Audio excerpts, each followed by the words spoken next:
Hi, I'm Lou Manfredini, Ace's Home Expert, and in today's video, I'm going to show you how to use an Orbital Sod Cutter. Now, an Orbital Sod Cutter is referred to by many as a donut cutter. It helps trim unwanted grass around sprinkler heads, keeping them free from overgrowth. By cutting around the sprinklers, you're able to protect the nozzle from lawn equipment, footsteps, and more. You place the Orbital Sod Cutter over the sprinkler hose. Next, you rotate the cutter back and forth to loosen the turf.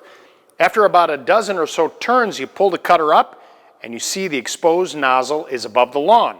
Remove any excess grass found in the hole, clean off the cutter and any grass, and dry off before placing in storage. You're probably going to want to do this on a monthly basis, but it will all depend on the amount of growth in your lawn. And that's it. To shop these products and more, just visit acehardware.com, or better yet, stop by your local neighborhood Ace, because Ace is the helpful place.